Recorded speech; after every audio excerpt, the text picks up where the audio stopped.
I still remember the exact moment I knew. Not suspected, not wondered, knew. It was a Thursday evening in November, and the light outside had already gone that particular gray that Arkansas gets in late autumn. Not quite dark, not quite day, just this heavy, pewter stillness that settles over everything like a held breath. I was standing at the kitchen counter slicing tomatoes for dinner. Roy was sitting at the table behind me with his laptop open, the way he always was in the evenings. And then his phone buzzed on the table, and he picked it up, and he laughed, quietly, private, the kind of laugh you don't share with the room. And then he glanced up and saw me looking at him in the reflection of the window above the sink. And he closed the laptop. Not quickly, not guiltily. That's what was so disorienting about it. He closed it slowly, almost lazily, and then he picked up his glass of water and took a long sip and said, without looking at me, "What's for dinner?" Just like that. I turned back to the tomatoes. I said, "I'm making that pasta you like." And he said, "Good." And we sat down and ate together at that big, beautiful dining room table, and he talked about a property deal he was working on, and I asked follow-up questions in the right places. And the whole time something inside me, something quiet and certain and very, very old was saying, "You already know. You've known for a while. Stop pretending you don't." I didn't listen to that voice that night.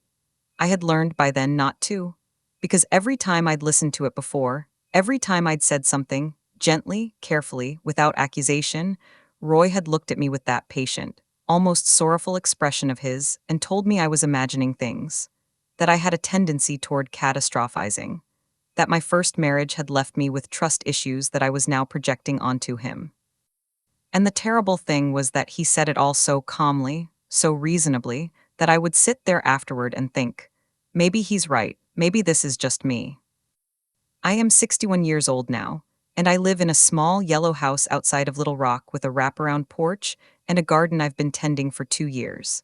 I have 2 cats and a son who comes for Sunday dinner and an oak tree in the backyard that I love more than is probably rational. I am, genuinely, at peace. But getting here, understanding how a sensible, grounded, capable woman can spend 4 years slowly losing trust in her own mind, that is the story I want to tell you tonight. Not because it's dramatic, not because I need you to be angry on my behalf, but because I think a lot of you already know exactly what I'm describing. And I think some of you are standing at your own kitchen counter right now, pretending not to see what you see in the window. So let me start at the beginning. I grew up in Benton, Arkansas, which is a small town about 30 minutes south of Little Rock. My mother taught 4th grade for 32 years. My father worked at the paper mill.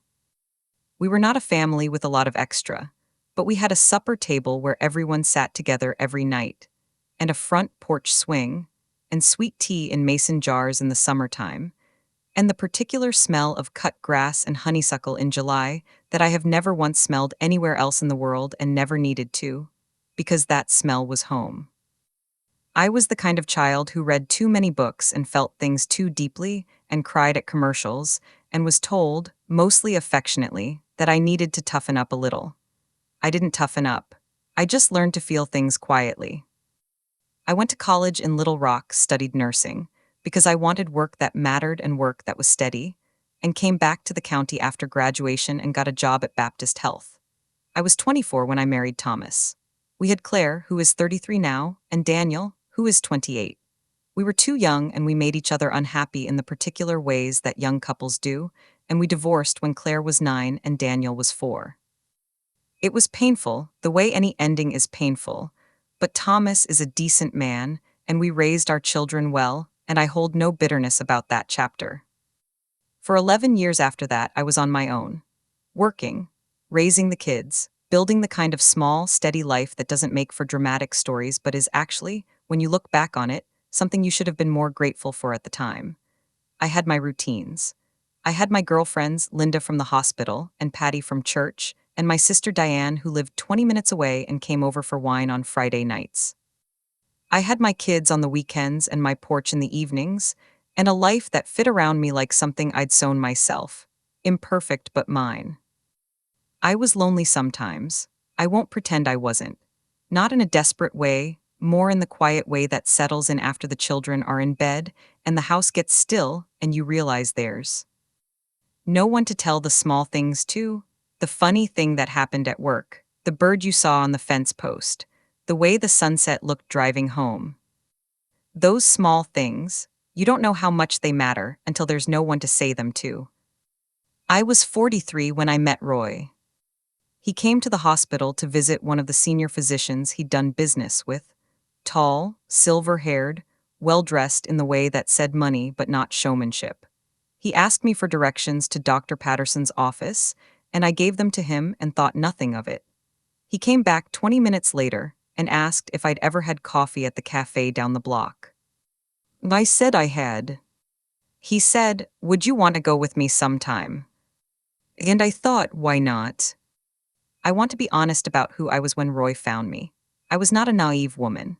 I had lived 43 years of real life, divorce, single motherhood, financial worry, the specific exhaustion of raising children mostly on your own while working full-time and trying to maintain some version of yourself underneath all of it.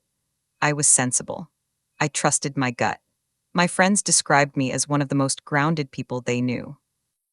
I tell you this not to make myself sound impressive, but because I need you to understand that what happened to me does not happen only to fragile women or foolish women or women who should have known better. It happens to capable women, competent women, women who would have laughed 5 years earlier if you described what was going to happen to them. Roy was charming in a way that felt real, which is the most dangerous kind of charm. He wasn't showy about it. He didn't try too hard. He was interested genuinely, it seemed, in what I thought and what I'd been through and what I cared about. He asked about my kids and remembered what I told him. He had opinions and he was willing to have them challenged. He made me laugh. The first 2 years were genuinely good. I want to say that plainly, because this kind of story can sometimes flatten everything into warning signs and red flags, and that's not how it actually feels when you're inside it. We drove out to the river on Sunday afternoons and sat on the bank and talked for hours. He was patient with Daniel, who was going through a hard stretch at 17, and he was careful with Claire, who took longer to warm up to people and had not been looking for a stepfather at 22. He showed up when it mattered. When my mother had her hip surgery, he drove me to the hospital and sat in the waiting room for 4 hours without complaint and brought coffee for everyone. I thought, this is what it's supposed to feel like. We got married on a Saturday in April. Wildflowers in mason jars, string lights in the trees. My sister sang a hymn. Claire and Daniel danced on the grass and I watched them and thought everything, finally, had come together. I moved into Roy's house, which was large and beautiful and newer than anything I'd ever lived in. High ceilings, granite countertops, one of those master bathrooms with the heated floors and the double sinks. It was lovely. And from almost the very first week, something about being inside it made me feel like a guest. I told myself that was normal. Adjustment takes time. Stop looking for problems. The shift, the first real one, the one I can point to now and say that's where the road changed, happened about 8 months after the wedding. Roy came back from a 3-day trip to Dallas and he was different, not dramatically, not in any way I could have named precisely in the moment, just quieter, more contained.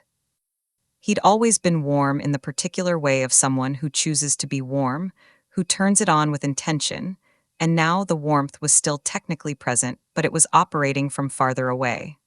Like a lamp in the next room. You could see the light, but it wasn't reaching you. I asked if everything was okay. He said yes. I asked again a few days later, and again a few days after that. Each time, yes. And then one evening he set down his fork at dinner and looked at me with that patient, sorrowful expression and said, "Margaret, why do you always look for problems when there aren't any?" I apologized. I actually apologized, which I understand now, but which shames me a little to remember. And from that moment, from that small, almost unremarkable dinner conversation, something shifted in the architecture of our marriage. Not in any dramatic way, just in the quiet way of a house settling. You don't hear the beams adjusting. You just notice one day that the door doesn't close the way it used to. Over the following months, I started to notice other things. His phone, which used to sit face up on the counter the way phones do when people have nothing to hide, was now always face down. He started taking certain calls outside, stepping onto the back patio and walking to the far end near the fence, his voice too low to hear through the glass. He was working L. 8 more often, not dramatically more, not in a way that seemed designed to alarm, just often enough that, when I'd hear his car in the driveway at 9 o'clock, I'd have to consciously remind myself not to ask questions. Because asking questions led to conversations I had learned not to want to have. Not because Roy was angry. He was never angry. That would have been, in a strange way, easier to deal with. Roy was calm. Roy was measured. Roy was a man who could tell you that your perception of reality was flawed in the same tone you'd use to explain a traffic route, and you'd walk away from the conversation feeling that somehow your inability to just trust was the thing that was poisoning your marriage. He started mentioning, gently, that I might benefit from speaking to someone, a therapist. Not as an accusation, he said, as a suggestion. Because the patterns he was seeing, the worry, the suspicion, the reading into things, he said he recognized them as symptoms of unresolved trauma. From my first marriage. From my childhood, maybe. He was very kind about it, very clinical. And I sat there in our beautiful kitchen and thought, maybe he's right. I want to stop here for a moment and tell you something that I think is important. The most effective way to make a person doubt themselves is not to attack them. It's to be so consistently, calmly, reasonably concerned about them that they start to experience their own instincts as symptoms of a problem. Roy never called me crazy in those early years. He called me anxious. He called me wounded. He called me someone who needed help. And in doing so, he took every feeling I had that was correct and reframed it as evidence of my damage. That is a particular kind of cruelty. And it is particularly effective on women who are intelligent, because intelligent women are very good at arguing with themselves. Give us a reasonable-sounding alternative explanation for what we're experiencing, and we will work tirelessly to convince ourselves it's true.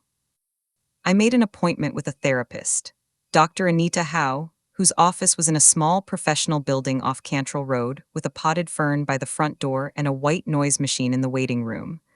I liked her immediately. She was calm and direct, and she asked good questions, and she did not, as I had half expected, tell me that all my concerns about Roy were unfounded. She listened, she reflected. She asked about my patterns and my history. She did not diagnose my marriage, but she did something that I would not fully understand the value of until much later. She kept gently, persistently asking me what I felt, rather than what I thought. She kept drawing the line between the story I was telling myself and the information I was actually receiving. I went every 2 weeks for 6 months, and then I stopped, because Roy had started making small comments about the cost, about whether it was really helping, about whether I was perhaps becoming dependent on having someone to process with instead of just living my life. And I had been doing so well at not being the kind of woman who created problems that I stopped going. Which is something else I understand now. The laptop had been a point of low-grade awareness for me since that October evening a year and a half earlier, when he'd tilted the screen and something in my stomach had registered it before my brain could catch up. I had said nothing. But I had noticed, in the months that followed, that the laptop was always either with him or closed. That when he worked at the kitchen table, he sat facing the wall rather than facing the room. That if I walked through and came close enough to glance at the screen, the browser tab would change. I'm not a suspicious person by nature. I want to make that clear. Or rather, I was not before Roy, a person who checked phones or read emails or thought much about what someone might be hiding. That kind of monitoring had never been part of who I was. But when you live for long enough with a creeping certainty that something is wrong, and every time you name that certainty you are told you are imagining it, eventually something else kicks in. Some quieter, more patient instinct, not paranoia. Something more like self-preservation. It was a Wednesday afternoon in February. Roy had gone to a lunch meeting and had left his laptop on the kitchen table, which he almost never did. I walked past it twice before I stopped. I stood there for a long moment. And then I thought, you have a right to know what is happening in your own life. I opened it. It was not password protected. I don't know if that was carelessness or arrogance. Both are possible with Roy. The desktop had the usual icons, the usual orderliness that reflected his personality. And then, in the bottom right of the screen, a folder. The folder had no name, just a small plain icon, the kind that doesn't announce itself. I sat down in the kitchen chair and opened it. What I found there was not one thing, that's what I need you to understand. It wasn't a single smoking gun, some dramatic revelation that could be denied or explained away. It was hundreds of things. Emails going back 18 months before the shift I'd felt in November, before the laptop tilting in October, before the phone always face down on the counter. Messages, photographs. A communication chain so long and so detailed that it had its own geography, its own timeline, its own language of private jokes and shared references, and the particular shorthand that develops between two people who have been talking every single day. Her name was Kelsey. She was 34 years old and worked for a development firm in Tulsa and had met Roy at a conference in the spring of the year we got married. We had been married for 4 months when it started. I sat at that kitchen table for a long time. I did not cry, which surprised me. I thought I would cry. But what I actually felt, sitting there in the February light with his open laptop in front of me, was something closer to a strange, terrible calm. Like when you've been searching for something in the dark for a long time and you finally find it. Even if what you found is the worst possible thing, there is still, underneath the devastation, the bizarre relief of finally knowing. I had not been imagining it. I had not been paranoid.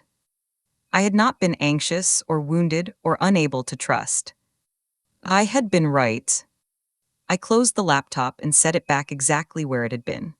I went upstairs to our room and sat on the edge of the bed. I looked out the window at the bare February trees and the gray winter sky. I thought about the dinner table conversation where he'd asked me why I always looked for problems. I thought about the afternoon I'd told him I felt us growing distant, and he'd said I had a tendency toward catastrophizing. I thought about all the small moments of self-doubt he had carefully, patiently, over 4 years, deposited into me like coins into a jar. I thought, I am going to need to be very clear about what I want to do next. I called my sister Diane, not to tell her everything, I wasn't ready for that yet, just to hear her voice. She asked how I was and I said I was fine, and she said I didn't sound fine, and I said I'd had a long day, and she said she'd bring wine over on Friday. I said okay. After I hung up, I sat in the quiet of that house for another hour. And then I got up and made dinner, because Roy would be home at 6, and I needed to be somewhere inside myself before I saw his face. He came home at 6:15. He poured himself a glass of water and asked about my day. I told him it had been fine. He told me about the lunch meeting, about the deal he was working on, about a contractor who was giving him trouble. He was, as always, completely convincing. I watched him talk and I thought, he has been doing this for 4 years. He has been sitting at this table, telling me about his day, while living an entirely separate life. The confrontation, when it came, was not dramatic. I had planned to wait, to think clearly, to speak to an attorney first, to not let my emotions run the conversation. I managed some of that. I did call an attorney. I spent 2 days in a kind of suspended state, going through the motions of our life while carrying this enormous, weighty thing inside me. On the third night, we were sitting in the living room after dinner, him with a book, me pretending to have one, and something about the ordinary quietness of it, the normalcy of us sitting there like any married couple on a Thursday evening, broke something loose in me. I said, Roy. He looked up. I said, I found the folder. The shift in his face was so small, so quickly controlled, that I almost doubted I'd seen it. He set his book down slowly. He said, very calmly, what folder? I said, on your laptop, the one with the emails and the photographs, all the way back to 18 months ago. He looked at me for a long moment, and then, this is the part I still think about sometimes, he didn't deny it, which was almost worse than if he had. Instead, he said, with that same patient, measured tone he always used, Margaret, I think we need to talk about this calmly. I don't want this to become a situation. I said, it already is a situation. It's been a situation for 4 years, and you told me I was imagining it. He said, you weren't imagining everything. but I also don't think you understand the full context. I said, I understand enough. He said, very quietly, I think you've been struggling for a long time, and I think part of what's happened here is a response to some of those struggles. I don't think you're in the most stable place right now, and I don't think this is the best time to have this conversation. And I looked at him. I looked at this man who had, even in the moment of being caught, in the moment when there was no more room for denial, defaulted to questioning my stab-eye. Liddy, to redirecting, to making the conversation about my perception rather than his actions. I said, Roy, I am not crazy. I was never crazy. I just finally have proof. He was quiet for a moment. Then he said, I'm not saying you're crazy. I said, then stop talking to me like I am. I slept in the guest room that night. And the night after, I called my attorney. I called Diane and told her everything, and she listened without interrupting and then said very quietly, Margaret, I am so sorry, and I need you to know that I believe you. And something about those words, I believe you, made me cry in a way I hadn't managed to cry yet, because what I had been starving for, without fully knowing it, was not someone to fix it or solve it or tell me what to do. Just someone to believe what I knew to be true. The weeks that followed were the hardest of my life in some ways, and, in other ways, the beginning of something I didn't have a name for yet. Roy's initial response to what I'd found was, characteristically, not remorse. It was management. He suggested couples counseling, which was almost funny given the years he'd spent implying that my need for professional support was evidence of my instability. He suggested that relationships were complicated, and that things had happened he couldn't fully explain, and that he wanted to try to repair what we had. He said this with every appearance of sincerity, and I sat there and listened to it and understood, finally and completely, that sincerity and honesty are not the same thing. That a person can be genuinely convinced they want something while never actually being willing to be truthful about who they are. I said I needed time to think. What I was actually doing was getting my paperwork in order. I moved out in March, 3 weeks after I found the folder. I stayed with Diane for a month while I figured out what I was doing, which was one of the most disorienting months I'd lived through, sleeping in my sister's guest room at 57, with 2 garbage bags of clothes and my cats in carriers, and the particular sensation of your entire life having come unmoored from everything that had been holding it in place. I won't gloss over how hard that was. There were mornings I lay in that guest room and stared at the ceiling and thought, with complete sincerity, I don't know how to do this. I had been with Roy for 6 years. I had organized my life around hours. I had cut back at work, thinned my friendships, changed my routines in ways I hadn't even noticed I was doing until I stood outside of them and saw the shape of what I'd lost. There were moments when the self-doubt crept back in. When I thought, maybe I misread it. Maybe it was more complicated than I understood. Maybe if I'd been different, done something different, been better at something. That's the residue that this kind of relationship leaves behind, not just grief, but a confusion of self, a difficulty trusting your own vision. I'd had 4 years of careful, patient instruction in the idea that my perceptions were unreliable. That doesn't undo itself in a month. What helped was the therapist. I went back to Dr. Howe. I told her everything. She did not say I told you so, which she would have been entitled to. She just helped me start the long, patient work of learning to trust the quiet voice inside me again, the one that had been filing notes away since that first October evening at the kitchen sink, the one that had known, long before I was ready to admit it, what was true. What also helped, and this is something I want to say clearly, because I think it matters, was other women. My sister, who I rediscovered in those months as not just family but a genuinely remarkable person. Linda from the hospital, who I had let drift during the Roy years and who came back into my life with no recrimination and a bottle of good bourbon and the most healing conversation I'd had in years. A woman in my neighborhood named Ruth, who I had barely spoken to before and who invited me to her garden group, and who turned out to be the kind of steady, no-nonsense, quietly generous person who becomes essential to you so gradually, you don't notice until one day you realize they are essential. These women, doing the patient, unglamorous work of being present for each other. I had underestimated how much I needed them and what I had lost by letting that part of my life erode. Spring came. I found the small yellow house outside of town, modest, a little rundown in the pleasant way of houses that have been lived in, with the wraparound porch I mentioned, and the backyard that was nothing but patchy grass when I arrived, and that I have, over the last 2 years, turned into something I am genuinely proud of. I planted tomatoes and coneflowers and a rosemary bush that I was warned would be too ambitious for a beginner, and that has thrived, which I take as a sign. I went back to full-time nursing.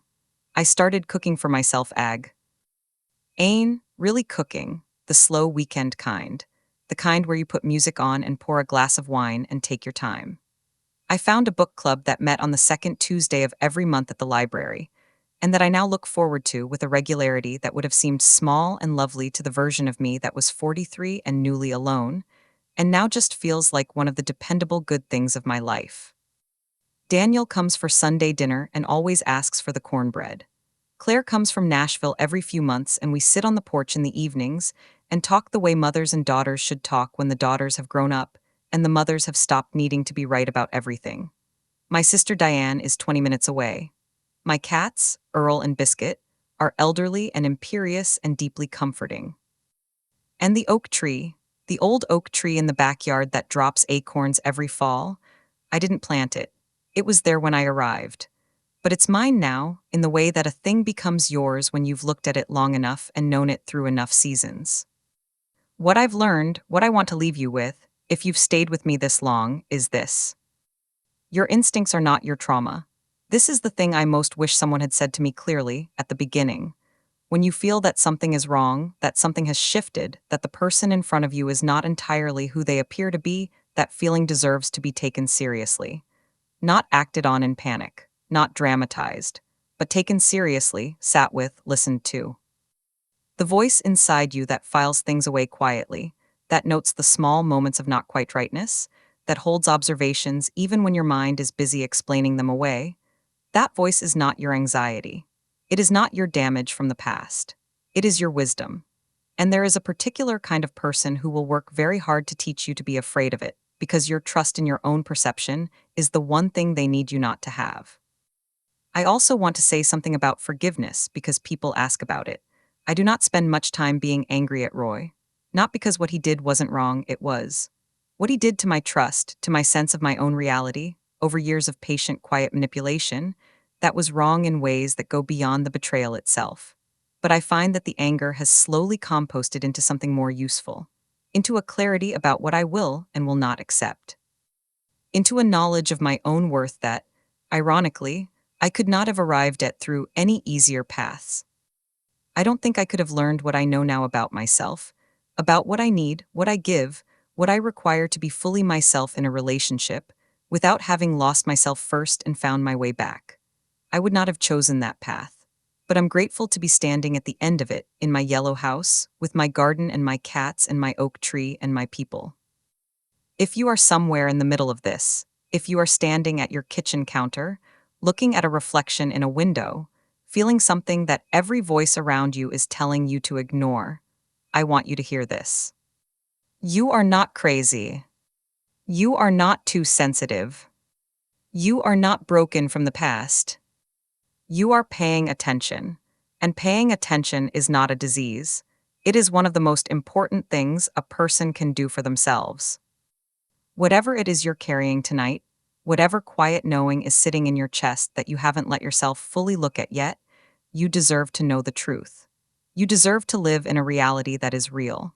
You deserve a life that fits around you like something you made yourself, imperfect and honest and yours. It took me 61 years to fully believe that.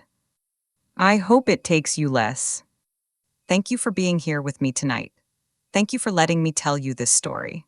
If any part of it felt like your story too, if something I said made you feel a little less alone, or a little more seen, or a little braver about what you already know, I hope you'll stay.